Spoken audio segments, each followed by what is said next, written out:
Oke, tadi sudah diberikan penjelasan, nanti kemudian kita diskusi karena ini panel. Saya akan berikan kesempatan kepada pembicara yang kedua, Bu Masni, bicara terkait dengan soal perspektif virus ini dalam perspektif Islam.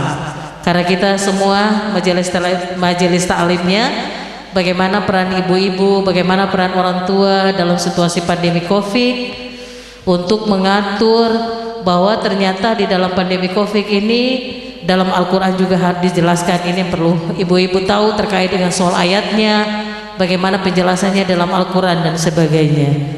Saya persilakan kepada pemateri kedua, Bu Masni, silakan.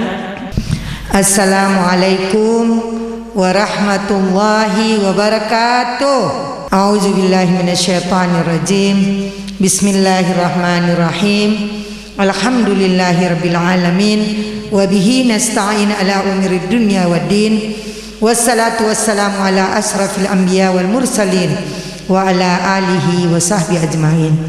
Asyhadu an la ilaha illallah wahdahu la syarikalah wa asyhadu anna Muhammadan abduhu wa rasuluh. Rabbi shrah li sadri wa yassir li amri wahlul 'uqdatam min lisani yafqahu qawli. Subhana man la ilma lana illa ma 'allamtana innaka antal alimul hakim. Amma ba'du. Ibu Yati, Ade Yati yang saya hormati, Ade Dewa, ibu-ibu dari Gamalama TV dan kru Pamat, dan kita semua yang insya Allah dimuliakan Allah Subhanahu wa Ta'ala. Alhamdulillah, patut kita panjatkan puji dan syukur kehadirat Allah Subhanahu wa Ta'ala atas limpahan rahmat kepada kita semua berupa kekuatan, kesehatan, kesempatan yang paling utama, nikmat Islam yang iman yang melekat pada kita pendiri, sehingga alhamdulillah kita bisa berkumpul di sini dalam rangka saling mengingat, ya, saling memberi informasi untuk kebaikan kita bersama. Salawat dan salam senantiasa kita sanjungkan ke haribaan junjungan kita Sayyidul Mursalin Hataman Nabiyyin baginda Rasul sallallahu alaihi wasallam. Semoga apa yang kita laksanakan, apa yang kita hari ini juga laksanakan untuk syiar, insya Allah menjadi ibadah di hadapan Allah Subhanahu wa Ta'ala, dan insya Allah kita dilipatkan gandakan pahala oleh Allah Subhanahu wa Ta'ala. Ibu-ibu, kita berikan, dikatakan bahwa katakan, Rasulullah bilang katakan olehmu walaupun satu ayat, ya, ya ustazah lebih tahu, ada ustazah lebih tahu. Jadi ketong katakan satu untuk kebaikan saya, insya Allah kita dilipat gandakan pahala oleh Allah Subhanahu wa Ta'ala. Menyangkut virus corona ini saya menyampaikan bahwa ini sebagai ujian dari Allah Subhanahu wa Ta'ala. Ada yang bilang ini sebagai azab, ya. Kalau di zaman Rasulullah bilang waktu itu ada hadis bahwa dikatakan azab bagi orang yang memang berdosa, tetapi untuk ini sekarang ini dia sebagai berkah apabila kita dengan sabar, ya. Dikatakan di surat Al-Baqarah ayat 286. Bismillahirrahmanirrahim. A'udzubillahi minasyaitonirrajim. Bismillahirrahmanirrahim. La yukallifullahu nafsan illa wus'aha. Laha ma kasabat wa 'alaiha maktasabat. Rabbana la tu'akhizna in nasina aw akhtana. Rabbana wa la tahmil alaina isran kama hamaltahu alal ladzina min qablina. Rabbana wa la tuhammilna ma la taqata lana bi wa'fu 'anna waghfir lana warhamna wa'fu 'anna waghfir lana warhamna wa'fu 'anna waghfir lana warhamna anta maulana fansurna 'alal qaumil kafirin. Jadi wa'fu 'anna itu kita minta ampun. Jadi Allah bilang, artinya bahwa Allah memberikan ujian, memberikan cobaan sesuai dengan kemampuan umatnya. Apabila umatku melaksanakan kebaikan, maka akan diberikan pahala.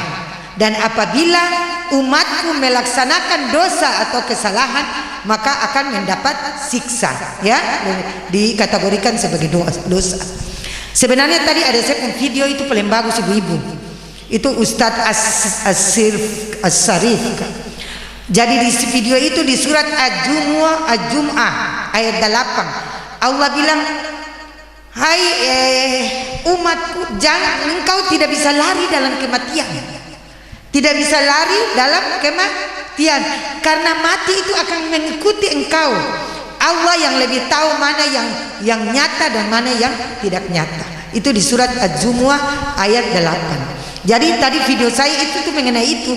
Cuma mudah-mudahan sedikit kalau memang bisa kita bisa ini ya. Jadi di video itu diceritakan bahwa Ustadz bilang virus itu dari Allah. Kita tidak boleh takut karena dimanapun kita bisa meninggal, ya. Meninggal sudah tertulis di Lauhul Mahfuz bahwa saya ini nanti waktu kapan. Cuma sebabnya saja corona, ya. Sebabnya saja virus ini. Jadi apa yang harus kita laksanakan? Apa yang kita harus jaga? Tadi ada Yati ya, ketemu panggil kesayangan Yati, saya pun saudara ini. Sudah bilang dari segi kesehatan harus cuci tangan, pakai masker. Itu memang harus karena untuk menjaga keluarga kita dan kita sendiri tidak terjangkit dari corona ini. Di zaman Rasulullah Sallallahu Alaihi Wasallam, Rasulullah di sana tuh waktu itu ada kasus lepra, ya, kusta. Rasulullah melarang. Jadi di Az-Zumuah ayat 7, Az-Zumuah ayat 7, ayat 8 tadi ya. Terus Al-Baqarah ayat 22. Nah, itu dikatakan bahwa Rasulullah Sallallahu Alaihi Wasallam menyuruh tidak boleh keluar rumah. Jadi itu disuruh untuk istri-istri, waktu itu istri-istri Rasulullah, ya. Jadi istri-istri Rasulullah dilarang, kita bicara juga harus lembut, ya, karena itu merupakan aurat. Dan dikategorikan di dalam saya pun video itu corona itu dari gu, ya. Jadi surat itu tadi. Jadi apa yang perlu kita laksanakan, ya? Kita harus ikhtiar. Ibu Yati tadi bilang itu betul sudah. Jadi menurut saya untuk COVID ini, ya ibu-ibu, ada 6 hal yang kita harus jaga dari segi agama maupun segi kesehatan, mungkin sudah dijelaskan ya. Jadi pertama tadi ikhtiar, sama itu dokter tadi bilang ikhtiar ya, kita harus pakai masker kalau keluar. Kalau memang seumur yang rentan, lebih bagus kita di rumah saja ya, kalau ada kegiatan apa-apa. Tapi kalau ketemu ini mesti cari nafkah atau mesti keluar, kita harus pakai masker ya. Kita harus pakai masker sehingga kita aman untuk diri kita sendiri dokter ya, dan juga orang lain tidak kena ya. Terus rajin cuci tangan ya. Kita bawa itu apa?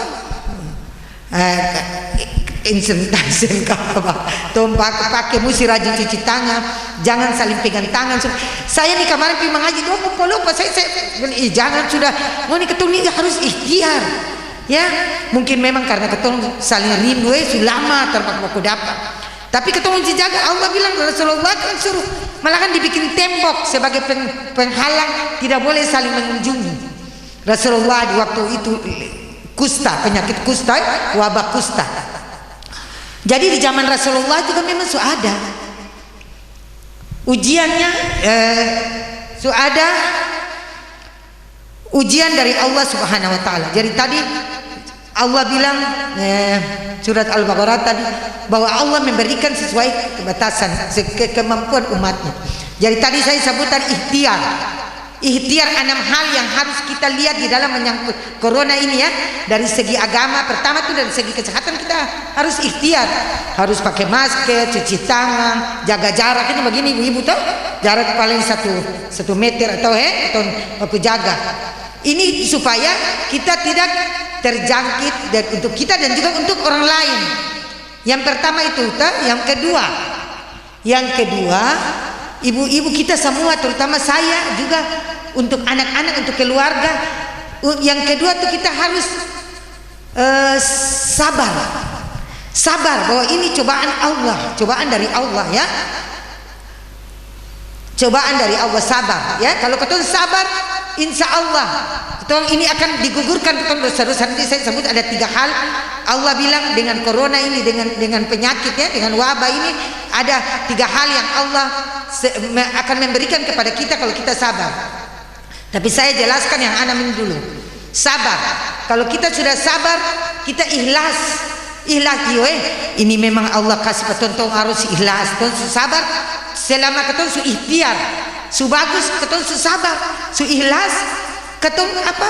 Bersyukur bahwa ini memang Allah kasih cobaan pada kita ini karena mungkin akan menggugurkan dosa-dosa kita, akan mengangkat derajat kita mulia di sisi Allah kalau kita sabar, ya. Sekarang habis itu sudah ikhlas, sabar, bersyukur, berdoa. Kalau kita sudah semua 4 hal ini, kita berdoa, ya Allah. Ada doa tolak bala, Allahumma ya kafi al bala ikfinal bala qabla nuzulihi minas sama. Ya Allah, jauhkan bala ini dari kami, berikan kami sehat wal afiat, ya. Doa bala, Allahumma rfa'anna al bala wal ghala wal fasai wal munkar. Kita disuruh berdoa, ya. Kalau kita sudah berdoa, terakhir kita bertawakal kepada Allah, karena semua terjadi karena kehendak Allah. Allah tidak mungkin menyusahkan kita umatnya. Allah memberikan, tadi kan saya bilang di surat Al-Baqarah ayat 28 bahwa Allah memberikan sesuai kemampuan umatnya, kesanggupan umatnya. Kalau 6 hal ini kita sudah laksanakan, kita tawakal, insya Allah Allah bilang Allah tidak akan menyusahkan kita, ya. Jadi tadi saya sambung dengan 3 hal. Ada 3 hal kenapa Allah memberikan cobaan kepada kita. Ya, 1 karena Allah sayang kepada kita. Kalau kita sabar dengan baik, Allah betul-betul sayang dengan kita, insya Allah kita akan terbebas dari virus ini, ya. Yang kedua, Allah bilang menggugurkan dosa-dosa kita seperti apa? Menggugurkan dosa-dosa pohon yang apa? Gugurnya itu dia pun daun tuh sebatas itu. Jadi Allah kalau ketoran semua kalau harus sabar. Kalau ketoran sabar dengan sendirinya ketoran pun dosa itu digugur, jadi kita bersih dari noda dan dosa. Seperti bayi yang baru lahir tanpa noda dan dosa. Yang ketiga, Allah bilang, "Ya hai manusia, saya kasih ujian kepada kamu untuk saya mau mengangkat derajat kalian." Ya, jadi dengan Allah memberikan cobaan ini virus ini kan cobaan di zaman Rasulullah juga dapat, cuma caranya lain, tak? Nah, jadi mengangkat derajat kita mulia di sisi Allah kalau kita sabar. Semua kuncinya harus sabar. Jadi waktu zaman Rasulullah bilang, ibu-ibu, hai istri-istriku, tidak boleh keluar rumah, harus di rumah, stay at home. Harus di rumah terus, ya. Kalau ketoran seiku ini 6 hal ini dengan baik, insya Allah saya rasa Allah kasih ketoran terbebas. Kalau untuk keluarga, dengan ini ada hikmahnya yang paling besar, ya. Hikmahnya yang paling besar, kenapa? Pertama, kita biasa terpernah kumpul sama-sama, satu saya ini kadang di sini kadang di situ, ibu-ibu juga kadang di sini. Dengan diberikan ini, kita bisa bersama keluarga lebih lama. Kita ibadah sama-sama, kenikmatan, kebahagiaan keluarga lebih terjamin, lebih ada daripada hari-hari yang lain, ya ibu-ibu. Jadi kita ibadah sama-sama, ya. Kadang mari makan sama-sama. Kan kadang kalau kita orang satu-satu pun juga, satu di sini, satu di sana. Dengan ini ada hikmahnya, dan Allah suruh dengan ada ini ngoni hikmah, ngoni lebih banyak ibadah, salat-salat sunat, ya, salat tahajud, salat lail, ya. Insya Allah Allah akan ampun ketemu dosa-dosa, karena tadi saya bilang menggugurkan dosa-dosa, ya. Jadi 6 hal itu ibu-ibu kalau ketoran sejaga, insya Allah, dan hikmahnya paling besar kalau ketoran sabar dan ketoran doa ibu-ibu. Saya selalu di pengajian kemarin ketoran sama-sama di ibu-ibu mualaf tuh baca khusus untuk orang-orang yang meninggal tuh, ya, baca Yasin, tahlil, dan doa husnul khatimah. Jadi kita minta mudah-mudahan. Dan kalau di video kemarin dia bilang, Rasulullah bilang bahwa orang yang meninggal karena wabah, suatu wabah, dikatakan syahid, ya, dikatakan syahid. Jadi memang mereka tidak dimandikan, ya, tidak dikafankan, karena memang mati syahid insya Allah mendapat jannah, ya ibu-ibu. Jadi sudah digariskan bahwa memang ketong harus meninggal dengan sebabnya corona, dengan sebab ini sudah tertulis masing-masing. Cuma saya ada satu cerita ibu-ibu bahwa dengan silaturahmi. Ini saya mau dengar cerita ketemu. Di zaman Nabi Musa alaihissalam, ada satu fulan toh, si fulan dia ada undang bilang mau menikah, sedangkan malaikat maut datang bilang pada Nabi Musa tuh bahwa dia ini besok dia sudah meninggal, terus tunggu sampai besok begini, padahal dia kasih undangan dia mau nikah. Nabi Musa heran, dia termeninggal dan dia menikah sampai ini, padahal kan malaikat maut bilang kan dia semesti meninggal jam berapa itu tahu, padahal sampai malahan dia umur masih panjang. Kenapa demikian? Karena apa? Silaturahmi. Jadi dengan silaturahmi, walaupun sudah tertulis di Lauhul Mahfuz, Allah takdirkan semua karena kehendak Allah Subhanahu wa taala. Jadi Allah kalau bilang jadi maka jadi, kun fayakun. Jadi rahasia Allah. Jadi walaupun keton tahu keton waktu meninggal misalnya, keton sudah digariskan, bukan keton tahu maksudnya keton sudah digariskan bahwa keton meninggal besok.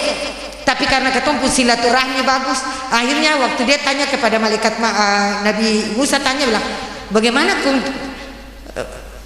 tadi bilang kata dia meninggal, kemarin meninggal, mau apa dia termeninggal?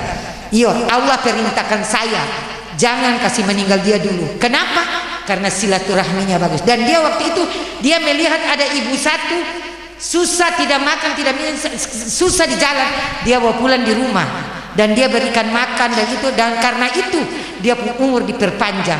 Jadi dengan silaturahmi ibu-ibu, mari ambil virus ini, jangan kita mengeluh ya, karena Allah tetap sayang kepada kita kalau kita menjaga ibu-ibu jaga anak-anak. Kasih ingat, mesti keton tetap ikut peraturan protokol kesehatan seperti dokter bilang tadi. Harus memang kalau kita tidak ikhtiar, keton meninggal kafir ya, karena keton bikin sudah ini cuma masa bodoh saja.